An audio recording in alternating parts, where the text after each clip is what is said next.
Hello बच्चों, आप सब कैसे हैं? आशा करती हूँ आप सब लोग स्वस्थ होंगे।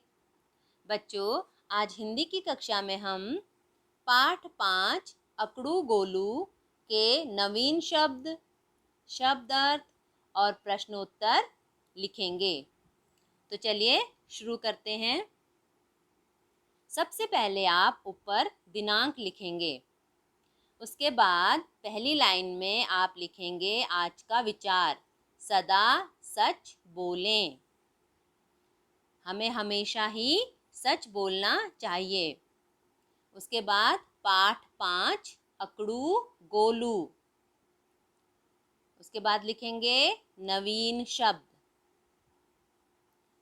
इन सबको लिखने के बाद आप शब्द लिखना शुरू करेंगे। तो चलिए एक बार इन शब्दों को पढ़ लेते हैं और आप सब भी मेरे साथ दोहराइए। नंबर 1 है अकड़ू। नंबर 2 बगिया। नंबर 3 सुहावना। नंबर 4 बैंगन। नंबर 5 होड़। नंबर 6 बेल। नंबर 7 पेंग। नंबर 8 डरपोक। नंबर 9 पिलपिली।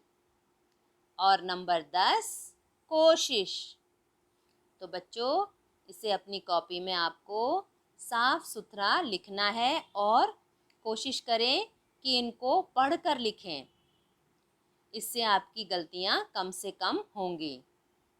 तो उसको लिखने के बाद आप लिखेंगे शब्द अर्थ। नंबर 1 है बगिया। बगिया का क्या मतलब होता है? बगीचा। नंबर 2 सुहावना। इसका अर्थ है मन को अच्छा लगने वाला। नंबर 3 है पड़ोसी। इसका क्या अर्थ है? पड़ोस में रहने वाला, यानी जो आपके पड़ोस में रहते हैं ना, उनको पड़ोसी बोलते हैं। नंबर 4 है होड़। होड़ का मतलब है शर्त। हम लगाते हैं ना किसी से शर्त, कौन जल्दी दौड़ कर आता है, कौन जल्दी पानी पीता है, कौन जल्दी खाना खत्म करता है, तो ये शर्त होती है। नंबर 5 है पेंग।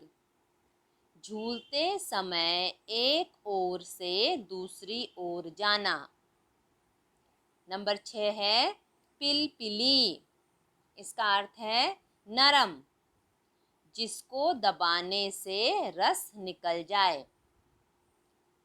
जैसे टमाटर बहुत ज़्यादा जब पक जाता है या अमरूद बहुत पक जाता है, तो अगर हम उसको पकड़ते हैं तो एक हल्का सा दबाने से ही उसके अंदर का गूदा बाहर निकलने लगता है, तो उसे बोलते हैं पिलपिली। ठीक है, तो चलिए 7 है आहट। चलने पर पैरों से होने वाली हल्की आवाज़, उसे क्या कहते हैं? आहट। तो शब्द अर्थ लिखने के बाद हम लिखेंगे प्रश्न उत्तर। तो सबसे पहले आप ऊपर लिखेंगे प्रश्न उत्तर। तो प्रश्न 1 है बगीचे में क्या क्या लगा था? उत्तर है बगीचे में लौकी, बैंगन, टमाटर, खीरा और करेला लगा था। तो बच्चों, इसका उत्तर लिखने के बाद आप 2 लाइनें छोड़ेंगे। जैसे देखिए मैंने छोड़ा है ना यहाँ पर, ऐसे आपको छोड़ना है। फिर उसके बाद प्रश्न 2 लिखना है। गोलू बैंगन और लालू टमाटर क्या कर रहे थे? उत्तर है गोलू बैंगन और लालू टमाटर अपने अपने पौधे पर झूला झूल रहे थे।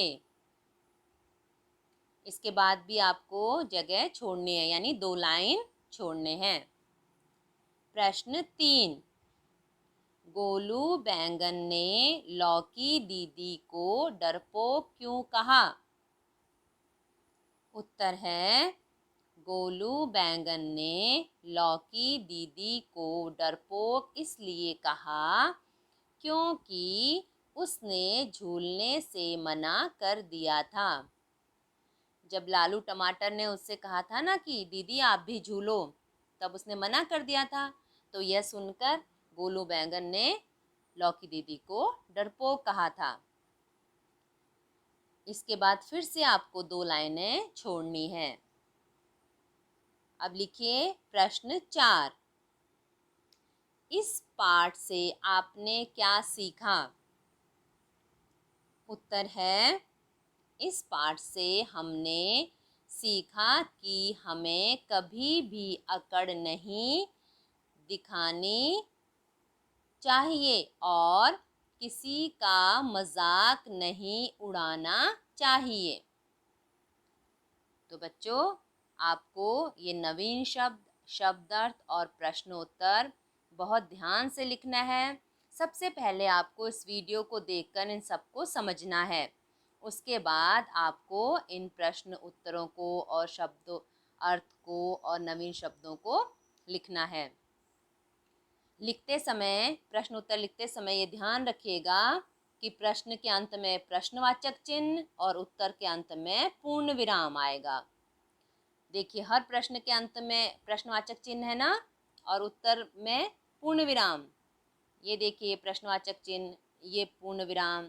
इसी प्रकार ये देखिए प्रश्नवाचक चिन्ह और उत्तर में पूर्ण विराम। तो इस तरह से आपको हर चीज़ ध्यान से लिखनी है। बिंदुओं का भी ध्यान रखना है। देखिए, मैं के ऊपर बिंदु है, बैंगन के ऊपर बिंदु है। इसी प्रकार इन सब का ध्यान रखकर ये कार्य करना है। तो चलिए बच्चों, पहले वीडियो देखिए, उसके बाद समझिए और फिर अपना कार्य करिए। तो मिलते हैं अगली कक्षा में। तब तक के लिए अपना ध्यान रखिए, खुश रहिए। धन्यवाद बच्चों।